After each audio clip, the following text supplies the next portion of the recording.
Olá, seguidores, tudo bem? Hoje, como prometido, né, todo mês a gente vai estar aí fazendo diferentes entrevistas com diferentes profissionais da área de saúde e nós vamos estar falando hoje sobre depressão no idoso, né? O que que a gente tem que ficar atento, como isso pode manifestar, qual a influência e o auxílio da família nesse processo, são coisas bem interessantes. E para isso a gente convidou nada mais e nada menos do que uma psicóloga para ajudar aí a gente nesse processo, né? Porque o remédio milagroso a gente ainda não conseguiu chegar lá, uma hora quem sabe, né? E nós convidamos aqui a Keila, ela vai se apresentar aí para vocês, ela é psicóloga e está com um mestrado aí voltado nessa área do idoso. Pode apresentar aí, Keila. Bom, primeiramente gostaria de agradecer ao convite, doutora Paula, De parabenizá-la nada. pelo trabalho que você vem fazendo aí, divulgando, né, e difundindo assuntos tão relevantes, né, acerca do envelhecimento e dos cuidados necessários aí para ter um envelhecimento Mas, ativo, né? Então é uma alegria e uma satisfação estar aqui compartilhando esse momento com você. obrigada. Ah, então, meu nome é Keila, como a doutora Paula falou, Keila Barros. Sou psicóloga clínica desde 2013. Desde o início da minha atuação, eu atendo o público idoso. Fiz especialização na área de família e de casal. E atendo o idoso também nesse contexto familiar. Muitas vezes a família vem com suas demandas e não é incomum a demanda estar relacionada a questões, né? Voltadas ao relacionamento com o idoso. E sou mestranda da PPGEX, né, do programa de pós-graduação de mestrado aqui da UFT, onde eu estou trabalhando o luto de maneira transgeracional. Né? A ideia é construir um grupo terapêutico para trabalhar o luto com os idosos e seus familiares. Os idosos da UMA, né, da Universidade da Maturidade, que faz um trabalho também bem bacana, né, e promove aí, né, muitas mudanças e ressignificações também em torno de promover o envelhecimento ativo dos seus acadêmicos. E a gente começa então com a pergunta principal aí, que seriam quais os sinais e sintomas que o idoso pode estar apresentando num quadro de depressão, né? Então, acho que é importante contextualizar, né, que a gente está aí, a ONU definiu aí a partir de 2021 a década do envelhecimento, né, colocando como um dos objetivos a ressignificação do envelhecimento. A gente tem uma ideia muito equivocada ainda do envelhecimento, que conota essa ideia de uma retirada social, de uma aposentadoria que leve ao sentimento, à sensação de inutilidade, né? A ausência e às vezes até a exclusão de uma vida ativa, de uma identidade social desse idoso, que inclusive é um dos fatores que podem influenciar ou desencadear a depressão nessa faixa etária, né? E além disso, né, desse objetivo de ressignificar a percepção que se tem do envelhecimento, que é um dos ciclos da vida, né? Como a infância, a adolescência, a vida adulta, cheia de desafios e com as suas potencialidades também. Então, o desafio é esse realocamento, né? Essa ressignificação diante de projetos, de coisas que possam trazer um novo significado e novas descobertas para essa fase da vida que não esteja relacionado com essa ideia de inutilidade que ainda se tem. Então, é importante dizer que a gente está num momento importante.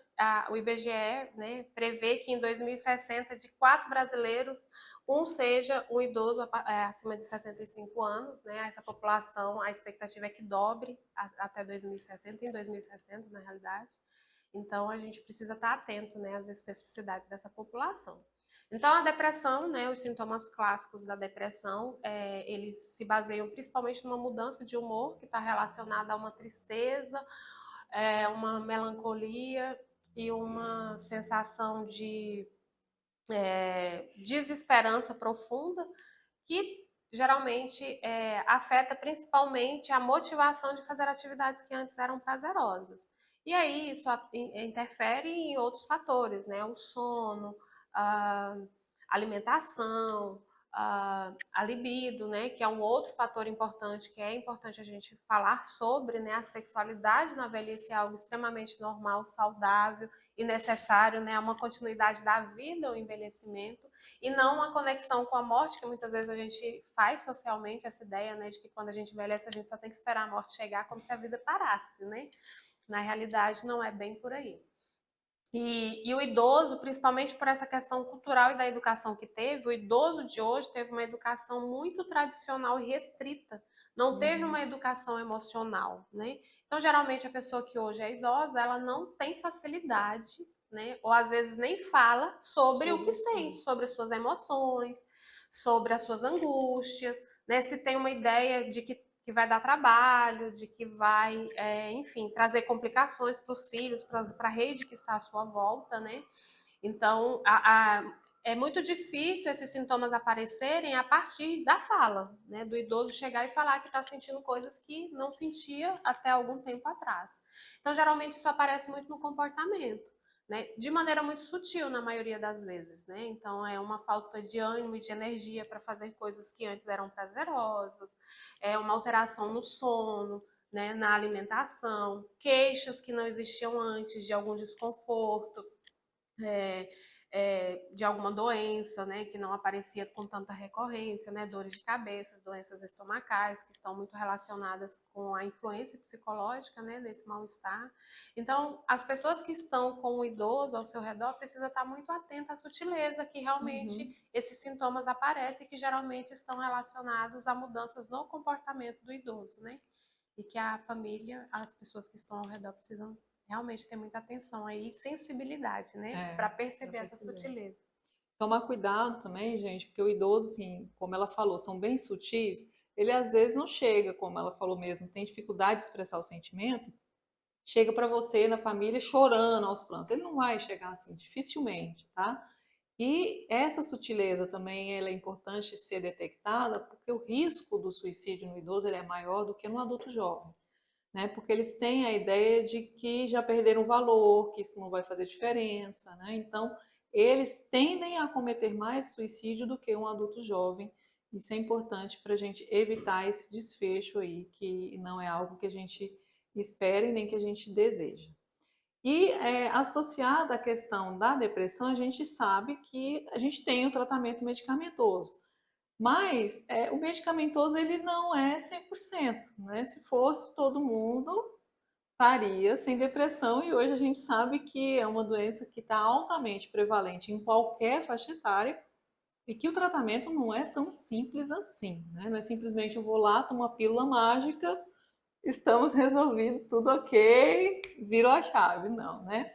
Então, ela vai falar um pouco para vocês aqui também da importância do tratamento não medicamentoso, incluindo aí, então, a terapia, né? O que esperar da terapia no paciente idoso, né? Uma pergunta muito frequente no consultório, acho importante esclarecer aí para vocês. Realmente é uma pergunta bem pertinente, né, doutora?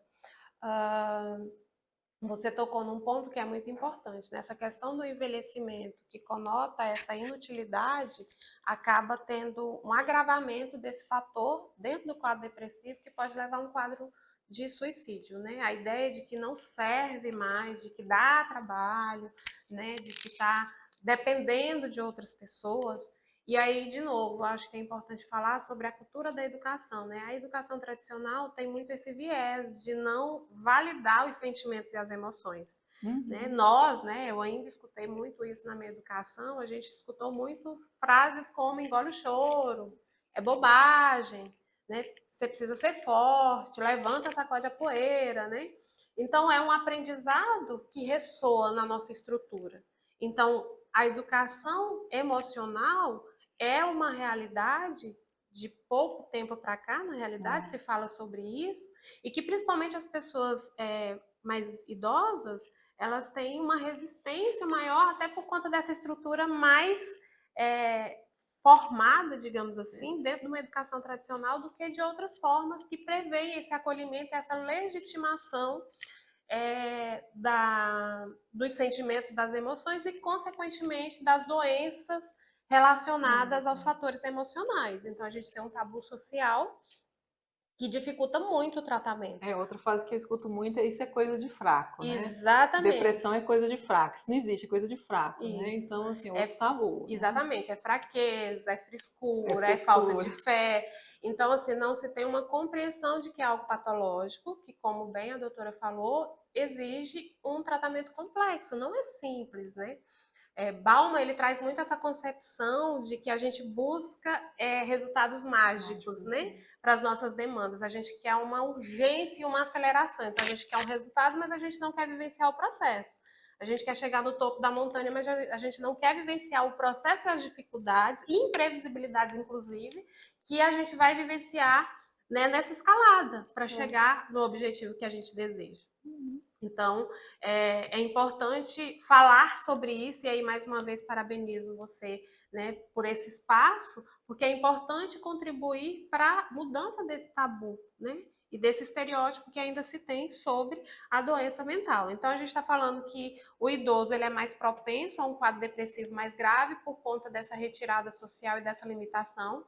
Muitas vezes a família atua na melhor das intenções, tentando facilitar, cuidar, a partir de uma perspectiva sobre o idoso que não existe mais. Então, é muito comum infantilizar o idoso. Então, dentro do atendimento familiar, quando o idoso está presente, é muito frequente a família falar sobre o idoso como se ele não estivesse ali presente. Na frente dele, como se Na não frente existisse, dele. né? Então, não, é muito comum eu fazer perguntas como: você já conversou com seu pai ou com sua mãe sobre isso? E a resposta é sempre não. A gente está tentando ver a melhor forma, mas não se pergunta qual que é a melhor forma. Ou não se convida esse idoso para construir conjuntamente estratégias e formas, né, de se reajustarem a essa necessidade nova ou às necessidades novas que o envelhecimento traz para essa família. E aí, falando do tratamento, né, e do suporte familiar, que é fundamental dentro dessa perspectiva, o primeiro ponto é compreender. Então, quando se tem um quadro depressivo em algum membro da família, né, aqui a gente está fazendo um recorte do idoso, é importante que essa família busque informar-se sobre o que é uma depressão, quais os cuidados que precisa ter, né, o cuidado de não deixar a pessoa sozinha, de oferecer suporte, acolhimento, não julgar, né, um fator preponderante, né, porque isso só piora. Pensa uma pessoa que já está ali extremamente triste, desesperançoso, e escuta que está sendo um trabalho que está dificultando as coisas, que não está tendo motivação suficiente para sair daquele quadro, como se fosse só levantar da cama e o problema estaria resolvido. Então, a gente está falando de um quadro patológico, que tem uma sintomatologia, e que isso precisa ser tratado de maneira sistêmica. Lembrar que é uma doença, né, gente? Eu sempre explico isso para as famílias. Gente, não é assim, a pessoa quer estar assim. É um estado involuntário, né? E a gente tem que lembrar que existem mecanismos de neurotransmissores ali envolvidos, que é uma coisa muito mais complexa do que um simples eu quero estar assim. Não, ninguém quer estar daquele jeito, né? É um estado que não é desejado, mas que a gente tem que lembrar, existem fatores. É uma doença como qualquer outra doença, como pressão alta, como diabetes. É uma doença. Né? Precisa de intervenções nesse sentido. E aí, trazendo um pouco do olhar sistêmico, né, que é a abordagem que respalda a minha praxis, a sistêmica olha para os desfechos, como os adoecimentos, como consequência do contexto que a pessoa está inserida. O contexto é um fator fundamental e importante, né? Não deixando de enxergar os outros, como o biológico, né? As predisposições genéticas, como eu disse, né? Como a gente está dizendo aqui na realidade, é algo complexo, multifatorial. Então, são vários fatores que influenciam, né? Mas, via de regra, o contexto ele influencia para que esse adoecimento se mantenha, né? Então, um diálogo, acolhimento, construir estratégias adequadas à realidade nova, né? Então, estratégias que são muito eficientes para o público idoso. Auxiliar esse idoso nessa recolocação social, nessa readequação e reinvenção do viver a partir da aposentadoria. Isso quer dizer o quê? Buscar espaços que sejam prazerosos, né? E eu não poderia deixar de trazer a vivência da Universidade da Maturidade, que é uma realidade, é uma conquista do Tocantins, né? Aí, em nome dos coordenadores, doutora Neile e doutor Luiz Sinésio Neto, né? que estão com esse trabalho aí há 17 anos, fazendo diferença na vida das pessoas idosas, ajudando justamente nessa recolocação social. Então, quando o idoso está num espaço, num ambiente que estimula seu protagonismo, sua autonomia, sua capacidade de criar, de continuar construindo coisas, ele ressignifica essa ideia, né, de ter uma utilidade, de ter projetos, de ter... E isso geralmente é o fator preponderante, né, que quanto mais precocemente isso é construído, mais auxilia e estimula positivamente no bem-estar desse idoso. Além do que as pesquisas já mostram, né, doutora Paula? Então, além do tratamento medicamentoso, psicoterapia, atividade física, atividades prazerosas, às vezes aprender um instrumento musical, entrar num grupo de dança. Lembrando aqui, por exemplo, de uma idosa que eu atendo, né? Ela adora forró. E os filhos implicam muito, porque ela amanhece o dia no forró. Então, assim, ela volta vívida, né? Então, mas os filhos acham que o idoso não pode amanhecer o dia, né, no forró. Então, que são essas questões ainda muito sociais, enraigadas, né? Na realidade, aquilo é uma injeção, digamos assim, é uma medicação que mantém muito da vitalidade que ela carrega com ela, né? Da energia que ela carrega com ela. Então, a gente vai e volta para essa questão de ressignificar o envelhecimento e não limitar. Né? A família e a rede de apoio não deveria atuar de nenhuma forma para limitar. Se é possível, se é algo que ele consegue fazer, que ele tem condições de fazer, por que não? Por que não, né? Quem deveria pelo menos ter a possibilidade de decidir escolher deveria ser o idoso. Né? E a gente, no intuito de cuidar e de facilitar a vida dele, a gente atropela muito nesse processo. A gente acaba prejudicando e não ajudando. E não né? ajudando. Não assim, involuntariamente. A gente sabe que os filhos às vezes fazem isso de forma involuntária, mas acontece. Né? Exatamente. Outra coisa que eu gosto muito de indicar são filmes, né? E um desses até fiz um comentário aí já no canal, é O Senhor Estagiário, não sei se você conhece. É bem bacana, traz isso daí. Era um senhor que aposentou. Aí ele estava em casa lá sem fazer nada, resolveu pegar o jornal e se candidatar aí a emprego numa nova startup de uma jovem. E aí todo o filme vive nessa trama da troca de experiências do intergeracional, que eu acho muito bacana. Quanto é potente essa troca? O quanto é potente. E assim, é um mercado de trabalho aí que vem crescendo a todo vapor em muitas empresas, né, no Brasil. Então, tentar mostrar para o idoso que a experiência que ele teve de vida naquele processo durante a vida toda pode ser utilizada ainda em alguma coisa, né? Claro. E acho que é muito feliz esse exemplo do filme, porque o filme ele descreve exatamente isso. Primeiro, há todo um julgamento em prol, né, dessa inutilidade. O que é uma pessoa daquela idade, né? E aí, a partir do momento que ele começa a se movimentar dentro da empresa e acontecer essa troca sem julgamento, entender que ele tem muito a agregar, do mesmo jeito que esses jovens que lá estão também têm. Se constrói algo extremamente inovador e que agrega e que traz bem-estar para as pessoas que estão envolvidas, né? Quando há essa comunhão. Tem um conceito, um autor que eu gosto muito, que é Humberto Maturana, que é um biólogo chileno, faleceu recentemente, então é um autor bem contemporâneo, que ele vai dizer que a parte do adoecimento que a gente vive na sociedade contemporânea, ele se dá a partir da competitividade. A gente atua de uma maneira competitiva e a competitividade eu preciso me sobressair com relação aos adversários que estão do meu lado. E isso acaba levando a gente para ir contra a nossa essência amorosa, porque, né, segundo ele, o ser humano tem uma essência amorosa, de comunidade, de tribalização, né? A nossa sobrevivência no nosso desenvolvimento humano, ele se deu justamente por isso, né, por essa união e etc. E de um tempo para cá, a gente foi construindo um caminho inverso. Então ele fala que parte do nosso adoecimento se dá a essas disputas e a essa falta de atuar conjuntamente, de maneira respeitosa, né? Aceitando e validando o outro de maneira genuína, não querendo mudá-lo, moldá-lo, né? E também não querendo nos moldar a partir do que a sociedade ou as pessoas esperam que a gente seja, né? Essa questão da autenticidade, da espontaneidade, né? Que a gente perde tanto nessa sociedade que tenta nos encaixar o tempo todo. Aí, assim, sobre a terapia, Keila, quanto tempo é o ideal? O que a gente espera da terapia no idoso? Porque é uma luta no consultório, né? Quando a gente fala. Primeiro que geralmente é um público que tem alguma resistência, né? Isso. Justamente por entender que tem que dar conta sozinho das suas demandas, que não precisa de ajuda, Isso é coisa de né? doido.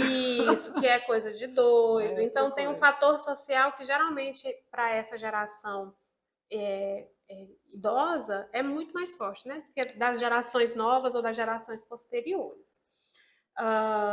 E assim, é como a doutora Paula falou anteriormente, né? As pessoas buscam muito uma fórmula mágica. Então, elas buscam um resultado imediato. Isso. A depressão, ela tem a sua sintomatologia, que está manifestada aí em sintomas físicos e que a medicação auxilia, né, na remissão, na diminuição desses sintomas. E ela tem suas causas, que geralmente estão relacionadas a traumas, a situações vivenciadas anteriormente, ao contexto que o idoso está inserido. Então, se eu vou lá, tomo a medicação e não cuido dessa causa, Isso. a depressão ela vai voltar, ela vai se tornar crônica muitas vezes, ela vai ficar tendo remissões, né, e retomadas desse quadro depressivo. Então, por isso que a psicoterapia é importante para entender quais são as causas e atuar junto com o idoso. Geralmente há uma necessidade de incluir a família, né, doutora Paula? Mesmo que seja um atendimento individual, sempre chega um momento da terapia que essa família precisa ser convidada para participar daquele espaço, porque a família precisa compreender algumas demandas, precisa construir com o idoso algumas estratégias diferenciadas com relação ao relacionar-se, né, com esse idoso. Então, a terapia, buscando, retomando na realidade a analogia que eu fiz anteriormente, é um suporte para subir a montanha nessa escalada, né? O psicólogo ele vai se colocar ali ao lado para construir com o idoso e com essa família estratégias para buscar novos ressignificados, uma nova identidade social ou a manutenção da que já existia, né? Porque às vezes não tem necessidade de grandes mudanças, né? É apenas uma recolocação e uma ressignificação. Então é algo processual, né? Não existe um tempo prévio, não tem como prever quantas sessões seriam, né? Isso é muito particular. Algumas pessoas com algumas poucas sessões já têm um resultado desejante, porque quem dentro da sistêmica, né? Falando do meu lugar de atuação, outras abordagens psicológicas têm outra forma de olhar para isso. Mas a sistêmica, por exemplo, não é o profissional que dá alta para o cliente. É o cliente que, entendendo que a sua demanda foi resolvida, se dá alta dentro do processo terapêutico. Então, às vezes, algumas sessões são suficientes, às vezes precisa de um tratamento maior. No caso depressivo, até por conta das recaídas, né? E de às vezes se tornar uma doença crônica, precisa de um tratamento a longo prazo. Tem casos que precisam de um tratamento a vida toda, né? O espaço terapêutico ele não se propõe ser um espaço de dependência, né? Ele precisa ser um espaço que proponha e promova protagonismo e autonomia desse paciente, desse cliente, no caso, né?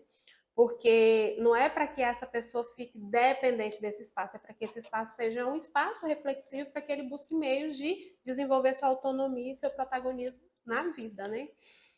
Então, quando eu falo que às vezes precisa, às vezes vem e volta, dá uma pausa, e é um movimento muito do cliente. Mas tem casos depressivos, mais crônicos, mais graves, que aí sim precisa de um tratamento não só semanal, às vezes a partir da demanda se tem uma ideação suicida, se tem uma complicação muito grande no contexto que não entende aquele adoecimento e acaba contribuindo para a complexidade dele, às vezes precisa de mais de um atendimento, às vezes se configurando 2 atendimentos semanais por um tempo, né? Então é muito particular assim, o processo. E é um espaço importante dentro desse processo de ressignificação e de buscar novas formas, né, de ser e existir e de vivenciar a velhice aí, né, dentro do que está sendo trazido como demanda por essas pessoas. Eu acho bem importante aquele tocou num ponto que é a questão da recorrência, né? A gente vê isso demais no consultório. Eles se apoiarem exclusivamente no medicamento, né?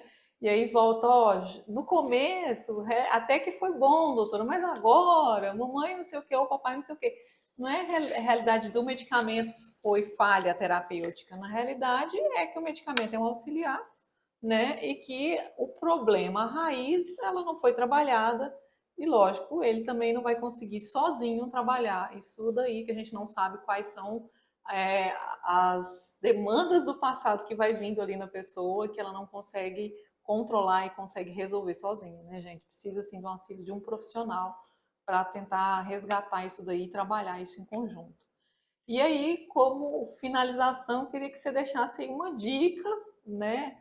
Filmes, livros aí para esse pessoal que está assistindo a gente, do que você orienta, para eles estarem, eu acho muito bom esse auxílio dos livros e dos filmes, para tentar a família e o próprio idoso entender todo esse processo, né? E também conseguir entender, assim, mais do que entender, procurar sair, né, daquele quadro depressivo. Uhum. Ah, acho que assim, a primeira coisa é com relação, foi até uma coisa que você propôs aqui na nossa conversa, com relação à rede e à família, o suporte, a importância, né? Ao buscar um profissional que seja um profissional que enxergue esse idoso de maneira sistêmica, né? Qualquer profissional, né? A psicologia, em tese, né? Tem essa formação de enxergar o indivíduo de maneira sistêmica nos vários aspectos, né? É, que o ser humano contempla, né, na sua multifacetagem, né? E às vezes a medicina, a partir das suas especialidades, às vezes tem a dificuldade de enxergar mais sistemicamente, né? Então é importante que esse profissional que seja buscado, né, a gerontologia, né, tem esse olhar focado, né, no idoso, nas suas especificidades e olha, né, para esse sujeito de maneira ampla, né? Enxergando para além do adoecimento, né, as questões sociais, as questões familiares e o que pode ser feito em torno do bem-estar e do envelhecimento ativo. Então, acho que são coisas que são bem importantes da gente ter atenção. Porque o que é comum, doutora Paula? Às vezes o idoso faz acompanhamento com diversos profissionais. Cada profissional tem um manejo, uma forma de atuar. Tem as complicações que você sabe melhor do que eu, que às vezes uma medicação prescrita acaba influenciando negativamente para uma doença pré-existente. Então, se o médico não tiver esse cuidado de conhecer a história desse idoso, de entender seu contexto, de fazer um acompanhamento constante, né, com conhecimento prévio, acaba muitas vezes influenciando negativamente, inclusive, né, para o adoecimento desse idoso. Então, esse olhar sistêmico e amplo é fundamental. Hoje em dia, tem muitos filmes, né, que trabalham essa temática do envelhecimento, né, que trabalham essa questão do ninho vazio, as reconfigurações do casamento, né, porque um outro advento da aposentadoria é que o casal passa a se olhar de maneira diferente, com um tempo diferente, com uma realidade diferente. Verdade. E não incomumente, né, isso acaba gerando crises nesse casal, porque precisa ter um recasamento, digamos assim. Tem um terapeuta familiar que eu gosto muito dele, que é o Alexandre Cabral, que ele traz essa percepção de que durante o casamento, principalmente tratando-se de um casamento duradouro, a gente faz vários recasamentos, porque nós vamos modificando ao longo do tempo e a gente vai se transformando a partir das afetações e das influências que a gente vai tendo. Então, volta e meia, a gente precisa reolhar e se reconectar, né, com essa Se pessoa, reapaixonar, se né? reapaixonar, exatamente, é um recasamento mesmo. E muitas vezes esse processo é possível, às vezes não é, às vezes as pessoas se modificam tanto, né, que já não se encaixam, e quando isso é dialogado, né, fica mais fácil de identificar e fazer, né, o que precisa ser feito da melhor forma, né, de maneira respeitosa e dialogada. Tem um filme que eu acho que é muito interessante, que é Terapia de Casal, que narra justamente o relacionamento, inclusive com essa questão sexual também, né?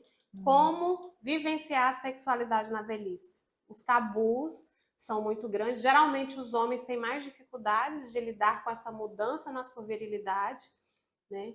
E na sua capacidade sexual. Então isso geralmente afeta muito a autoestima do homem, né? Mas as mulheres também, né? De maneira diferente, sentem isso também. Então é um filme que ele vai descrever muito esse processo do envelhecer, do ressignificar a velhice, de como as pessoas podem se relacionar, né, de maneira diferente a partir ah, do que está sendo vivido a partir do envelhecimento, né? Então é um filme bem interessante nesse sentido. E me coloco à disposição, né, doutora Paula? Agradeço mais uma vez o convite.